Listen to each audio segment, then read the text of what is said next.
Bom dia, boa tarde, boa noite, boa madrugada. Vamos aqui à nossa prova número 15 nesse mini curso preparatório, com esses resumos das grandes aulas. Não é não? Olha só, gente, estávamos falando aqui sobre a desconstitucionalização. O fenômeno da desconstitucionalização, ele no Brasil não é aceito. O que seria isso? Você seria pegar a Constituição anterior e trazê-la para a nossa nova Constituição, mas somente com uma força de lei, e não com força de Constituição.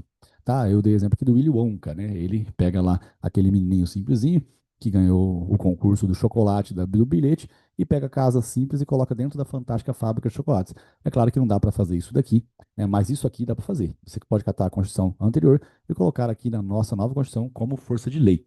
No Brasil, isso não ocorreu, mas pode fazer. No Brasil, não aceita esse fenômeno da desconstitucionalização. O que o Brasil faz é aceitar as leis que existiam naquela época. Né? Por exemplo, o Brasil ele aceitou e recepcionou o Código Tributário Nacional. Ele trouxe alguns dispositivos. Ele trouxe também o Código Penal de 1940. Né? Então, você tem aqui coisas que são antes da Constituição de 88 que foram recepcionadas. Aí, quando é recepcionado, é aceito aqui dentro. E se for aceito aqui dentro, obviamente você não pode exigir que aquilo que foi aceito, que veio de fora, tenha sido criado do jeito que você acha que tem que criar, porque você estabeleceu aqui na sua nova Constituição uma forma de criar uma lei. Conteúdo tributário, em regra, acabam sendo maioria de direito com base em lei complementar. Veio de fora, você tem ela como lei ordinária, mas foi recepcionado com status de lei complementar. Tudo bem. O que eu quero dizer com isso? Quero dizer que se você quiser atacar a inconstitu de alguma coisa nesse sentido, você tem que fazer uma DPF, porque a ADI é para atacar alguma coisa que foi criada na nossa Constituição em desconformidade com ela, tá? Então a DPF ela ataca, pessoal, coisas anteriores à Constituição de 88, assim como o Código Tributário Nacional. Ela também ataca atos judiciais e atos administrativos. É o decreto do Executivo desapropriando um sítio qualquer e ao invés de destinar para algo de serviço público, acaba sendo destinado ali para fazenda, para aumentar a fazenda da pessoa que apoiou o prefeito em umas eleições aí, quaisquer que sejam. Então a DPF, ela ataca atos administrativos, ataca também atos judiciais, certo? A reclamação constitucional é diferente, pessoal. Ela ataca atos administrativos também e atos judiciais que desrespeitaram súmula vinculante. A DPF ataca atos administrativos e atos judiciais que desrespeitaram a Constituição Federal. Tá bom? O rol de abrangência da DPF é maior, né, pessoal? Olha só, se você observar, desde o começo do curso, a gente vê aqui a DPF, né, pegando conteúdos federais, estaduais e municipais. Nota que o conteúdo federal, estadual e municipal é um conteúdo maior do que o federal, estadual ou somente que federal. A DPF, então, ela pega isso aqui, né, conteúdos municipais, anteriores a 1988, e você acrescenta aqui atos judiciais e atos administrativos em desrespeito à Constituição Federal. Não é em desrespeito à súmula vinculante, não. Se desrespeitar a súmula vinculante, cabe uma reclamação constitucional. Tá bom, gente? Simples e fácil como tudinho na língua portuguesa. Aqui nós também temos o rol, né, para a criação de uma emenda constitucional. Um terço da Câmara ou um terço do Senado, não é um terço do Congresso, é um terço da Câmara ou um terço do Senado, presidente da República e mais da metade das Assembleias Legislativas. Esse um terço ou um terço, pessoal, é diferente de dois terços. O tal do dois terços, que eu falo para você ter uma lista, é dois terços, né? Que é um número da Câmara dos Deputados para autorizar o processo de impeachment contra o chefe do Executivo para ser julgado no Senado Federal por dois terços, ou para crime comum no alto Supremo Tribunal Federal. Mas aí não é, necessariamente por dois terços. Então aqui você tem o crime comum, né, e o crime de responsabilidade. Esse rol aí, eu não me recordo exatamente porque nós estávamos falando sobre isso aí, mas depois eu vejo a hora que eu estiver batendo o olho no caderninho ali. Esse é o processo legislativo, em regra, dois turnos na Câmara dos Deputados, dois turnos no Senado Federal. Nota, pessoal, que aqui não tem intervalo entre um turno e outro. Você pode votar um turno de manhã e um turno à tarde. Não existe intervalo entre o primeiro e o segundo turno na votação para uma criação de uma emenda constitucional. Dois turnos na Câmara, dois turnos no Senado. Aqui estava mostrando também, pessoal, que em regra a casa iniciadora é sempre a Câmara dos Deputados. Vai para o Senado, volta para a casa iniciadora, se tiver alterações substanciais, depois vai para o chefe do Executivo para ele sancionar ou vetar. A sanção é dizer que está bom, o veto é dizer que está ruim. Lembrando que uma alteração substancial é aquela que altera o conteúdo mesmo da lei. Imagina a lei orçamentária anual, né, que foi estabelecida ali uma elevação dos valores dos cargos públicos, né? Valor da remuneração dos cargos públicos. E lá dentro do Congresso altera-se aquele conteúdo, uma alteração substancial, né? Às vezes até uma alteração inconstitucional. Mas se não for uma alteração inconstitucional, porque é possível também, você pode mudar a destinação do valor, né? Ah, vai ser 500 mil para a educação, de que jeito? Ah, vai ser 500 mil só na capacitação dos professores. Alguém fala assim, não, ué, coloca 400 mil na capacitação dos professores e 100 mil ali para comprar mais material didático para os alunos. Beleza, essa é uma alteração importante, uma alteração substancial, que não é inconstitucional. Ela alterou ali o valor, né, do plano do governo, mas ela não chegou a aumentar o valor do custo, ele só alterou a logística do curso. Tá bom? Bom, gente, seja como for, desenho em verde. Desenho em verde aqui é o caminho que é feito a alteração substancial, e em cinza, a alteração meramente redacional. Tá bom? Beleza. Aqui, mais uma vez, eu estava mostrando por conta de que eu acrescentei, né? O veto, ele pode ser derrubado por meio de maioria absoluta aqui dentro do Congresso Nacional em sessão conjunta. Depois eu trouxe aqui uma intervenção federal, lembrando que uma intervenção federal, eventualmente, né, diz respeito à lei federal, o PGR vai fazer a logística, né, com o pedido do STF e o presidente da República vai determinar a intervenção federal. Se for na reta dos estados, gente, PGR, você tem o quê? PGJ, Procuradoria-Geral de Justiça, Tribunal de Justiça e Governador do Estado. Olha só, isso aqui foi muito importante que nós fizemos no começo do curso, né, esse negócio que está aqui em cima da minha cabeça, né, aqui ó, do lado agora, aqui você tem confederação sindical, federação, né, sindicato, são coisas que tem uma ordem lógica, né? Na ordem da União, na ordem dos estados, dos municípios, né? Presidente, governador, prefeito, PGR, PGJ e promotor de justiça. Tá bom? Essa ordem, pessoal, é muito importante. Tá bem? Olha só, você vê que numa questão ou outra, você consegue visualizar o que você pode fazer numa situação dessa daí. Tá bom? Também, gente, olha só sobre a expulsão de coletividade de estrangeiros. Isso aqui no Brasil não tem. Ah, mas é um decreto do executivo mais uma portaria do Ministério da Justiça. Não, não tem expulsão de estrangeiros. A gente não vai fazer isso aqui no Brasil. Ah, mas aqui na nossa cidade, muitos venezuelanos estão aqui. Eles saíram do país deles, vieram para cá. A gente já não tem serviço, eles estão cobrando muito mais barato. Um dia de serviço deles é muito mais barato que qualquer outro. Enfim, mas não pode expulsar, né, pessoal? Não tem essa determinação de expulsão de estrangeiros aqui no Brasil. Rafael, o que é apostilamento? Apostilamento é validade, né, de um documento. Apostilamento pela Carta de Haia, pela Convenção de Haia. Isso aqui é o quê? É você pegar um título, né? Imagina que uma pessoa é formada no curso de Direito lá em Toulouse, na França. E para aquilo ter validade dentro do Brasil, o governo brasileiro tem que saber se aquilo foi emitido realmente assinado por um reitor que tinha que ter assinado o negócio. Será que esse reitor realmente existe? Eu não sei, né? Se cada título que vier para o Brasil tiver que fazer uma investigação, tem que mandar alguém na faculdade para ver se essa faculdade existe ou não, é muito difícil, né? Então, o apostilamento é um cartório que tem lá em Toulouse, na França, ou aqui dentro do Brasil também, e ele vai atestar que realmente aquele diploma é um diploma de verdade, é a validade dele. Aí a pessoa vem para o Brasil, pessoal, e ela usa aquele diploma no Brasil. Não significa que se o Brasil atestou que aquele diploma é um diploma verdadeiro, não significa que o Brasil vai deixar de exigir matérias que são cobradas aqui. Né? Você foi formado lá fora no Paraguai em medicina, e você vem para o Brasil, né? Se você fizer o apostilamento lá, certo? Determina que realmente você tem um diploma assinado por um reitor correto, isso vem para o Brasil. Aqui no Brasil a gente olha se as matérias de medicina são aquelas que são exigidas aqui pelo governo brasileiro, né, pelo Ministério da Educação, aí você vai poder fazer ali, né, uma prova para poder ser médico, né? Você tem que fazer a prova, tem que passar na prova. Do contrário, nem a prova você faz. Aqui outro conteúdo de direito internacional, pessoal, o juiz brasileiro sempre julga, leva isso em consideração, tá? Juiz de outro país não julga se for relacionado a imóvel aqui no Brasil, certo? Estava comentando sobre um divórcio qualquer, um divórcio, pessoal, que foi feito lá na França. Aí, isso é feito lá na França sobre bens aqui dentro do Brasil. Ah, é possível que isso aconteça? Sim, mas juiz nenhum lá de fora, de outro país, vai determinar como é que é o destino de um imóvel aqui dentro do Brasil. Isso aqui não vai acontecer. Tá bom? Sobre a lei que rege uma forma de constituição das coisas, você tem a lei que rege a criação de um testamento e a lei do país em que ele foi constituído, assim como da empresa, do contrato e do casamento. Por exemplo, aqui no Brasil, não pode ter casamento de irmãos, ou você não pode ter um casamento bígamo, você não pode ter duas mulheres, né, ou dois homens, né, no seu relacionamento casado no papel, no cartório. Isso você não pode ter. Então imagina que lá no país que você vive, no outro país, é possível ter quatro esposas. Você vem para o Brasil, já tem uma esposa, você casa de novo aqui. Esse casamento é válido? Não, o Brasil não aceita. O Brasil não aceita, esse casamento é inválido, esse casamento é um casamento que não tem validade nenhuma aqui no Brasil.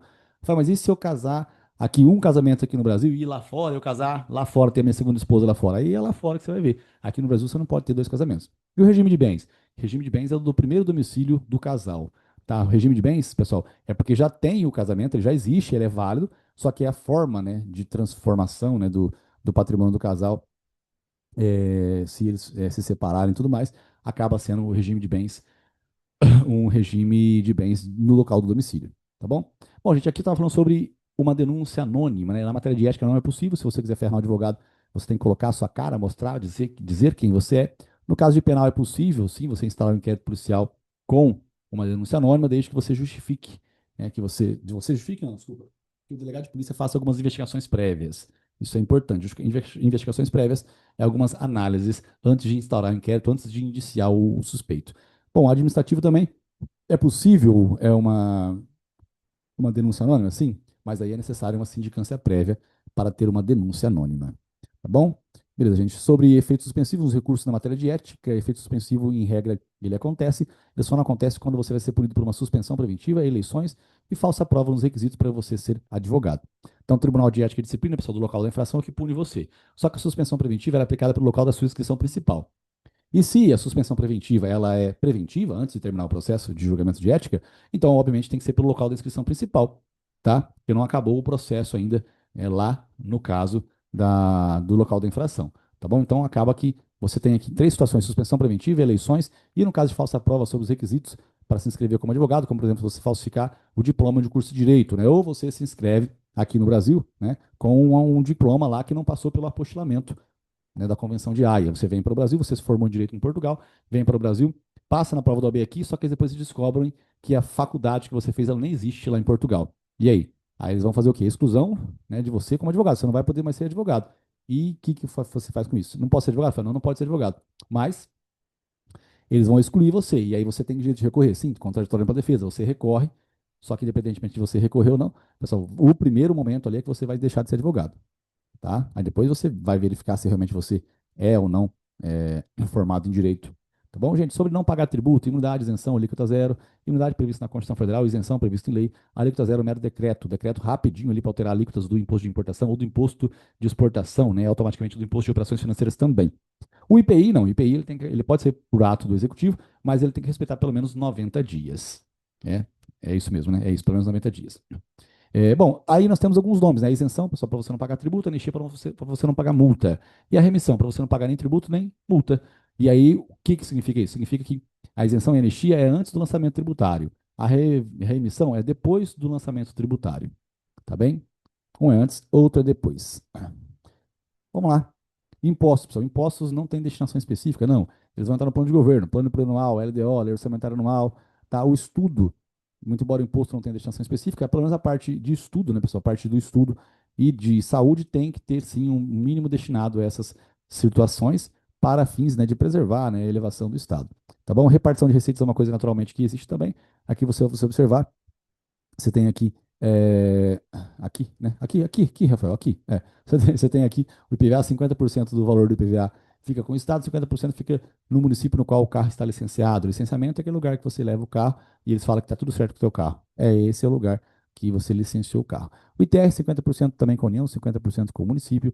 Lembrando que se o município fiscalizar, né, se ele exercer a capacidade tributária de fiscalização, aí fiscalizar e arrecadar o valor do ITR, e ele vai ficar com 100% do valor do ITR. Tá bom, gente? Lembrando que o ITR é de competência da União. A União tem competência para legislar sobre o ITR, mas se ela passar a capacidade de fiscalizar para o município, ele vai ficar com 100% da remuneração, 100% da fiscalização. 100% da remuneração, 100% do valor do imposto territorial rural. O imposto de renda retido na fonte também, gente, o imposto de renda é de competência da União, né? Mas a fonte que paga o salário do servidor, ela pode ser outra, pode ser o município, por exemplo, né? Aí, se o município for a fonte pagadora do salário, então ele vai ser a fonte que vai reter o valor do imposto de renda. É automático isso, né? Você vai lá, tem um salário de 11 mil reais como procador do município, beleza, só que você vai receber só 7, tá? Por quê? Porque 30% vai ficar de imposto de renda, 27,5% de imposto de renda, automaticamente esse dinheiro vai ficar com o município, tá bem? Gente, e o IPTU? O IPTU fica com o município, 100% com o município. O IPTU também fica com o território, se existir, na verdade, perdão, né? Se existir um território no Brasil, o IPTU, o valor do IPTU, ele vai ficar com a União. Agora, se existir um território no Brasil dividido em municípios, aí o valor do IPTU vai ficar no próprio município. Eu fiz uma forma de decorar isso aqui. A União não pode intervir em municípios, ela pode intervir em municípios localizados em territórios, né? Mas lembrando que se esse município ele existir, aí o IPTU fica com ele, não fica com a União, tá bom? O caráter, né, da progressividade das alíquotas nos tributos também leva em consideração a capacidade contributiva, que é tratar os iguais de forma igual e os desiguais de forma desigual na medida de sua desigualdade. Aí você tem 2%, 4%, 7%, a alíquota vai variar do IPTU a depender da capacidade contributiva, do valor da casa, é possível que isso se altere. Isso é a função fiscal. Agora, a função extrafiscal, existe uma forma também, já falei, né, sobre o IPI, o imposto de importação, imposto de exportação, o imposto de operações financeiras, né, alterar o valor do imposto rápido, isso faz com que você consiga controlar o mercado. Mas uma outra forma também, a logística extrafiscal, é na desapropriação. Olha só, nota que se você tiver uma propriedade que não está alcançando a função social, o Estado vai exigir que você faça uma edificação compulsória. O que é isso, Rafael? É você construir ali uma calçada, elevação do muro. Se você não fizer isso, eles elevam o IPTU 3% ao ano. tá? Essa elevação aqui de 3% ao ano é o que está sendo sancionatório, né? É o caráter extrafiscal da elevação da alíquota. E se nada for feito, aí eles vão realmente desapropriar. Aí vai ter a desapropriação e você vai perder a sua terra, seja ela qual for, por não estar alcançando a função social, certo? Bom,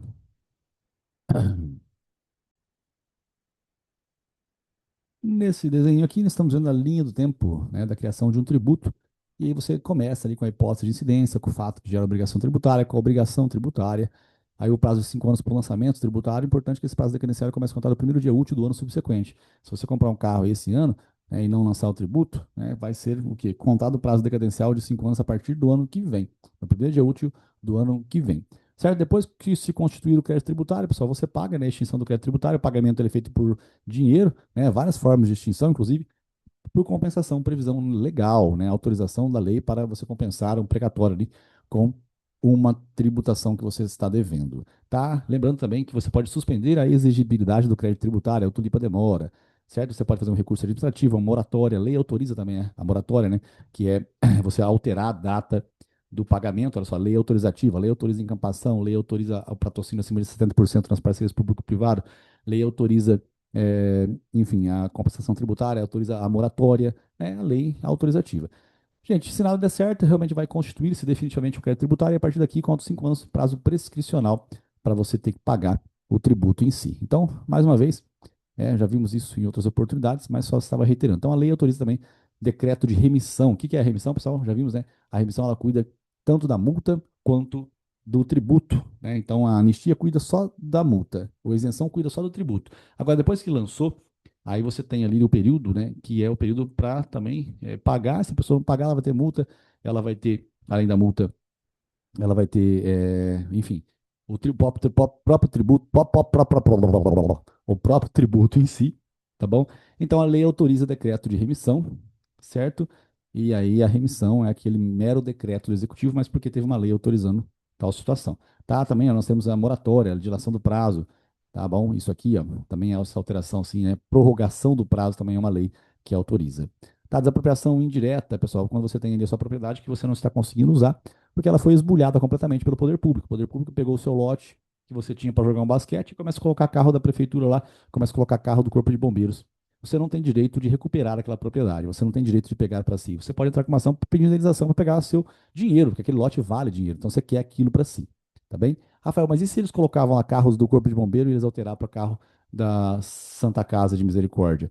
Bom, aí, pessoal, aí foi uma predestinação, mudaram o destino, fizeram um hospital, fizeram uma escola, não sei o que eles fizeram, mas é uma destinação lícita, continua alcançando o fim pelo qual o Estado foi criado, que é o bem comum. A administração pública sempre busca e sempre visa o bem comum, tá bom? Então não tem muito o que você fazer. Agora, uma predestinação ilícita é mudar o destino de forma ilícita, errada, desapropriar algo de você, de forma direta, de forma indireta, e aí passa lá para o filho do prefeito. Aí não tem cabimento um negócio desse, né? Depois estávamos comentando sobre atos administrativos, alguma coisa relacionada sobre o poder de polícia também, não me recordo certinho, mas eu vou reler ali. Mas só para trazer, gente, atos vinculados, né, ao CIP. Se você cumprir um termo de parceria, os requisitos específicos, você tem direito de receber um dinheirinho do Estado, né? Só que você não pode ser igreja, não pode ser um partido político, não pode ser um sindicato. Também para se tornar uma OCIP. A OCIP, ela tem essa logística vinculada, assim como, por exemplo, para você se tornar um brasileiro naturalizado aqui no Brasil, se você ficar 15 anos, é uma escolha do Estado. Não, ele é obrigado a te dar, a nacionalidade brasileira naturalizada, tá bem? Não é uma escolha. A escolha seria se você ficasse 4 anos, tivesse um filho aqui, ou se estudasse aqui, 4 anos. E também 1 ano se você fosse originário de país de língua portuguesa, tá bom? A Clarinha tá saindo, tá descendo? Deixa eu segurar ela, peraí, rapidinho então. Tem que acabar a gravação aqui com a Clarinha no colo. Vamos lá, continuando aqui, para fazer essa revisãozinha. A minha Clarinha maravilhosa aqui. Rafinha, não tô vendo a tua Clarinha aqui. É Clarinha bonita, gostosa. Aqui eu sou o Rafa, gostosinha. Bom, vamos lá. Falei aqui, falei sobre o termo de parceria e também temos o termo de colaboração. Gente, termo de colaboração a igreja pode fazer.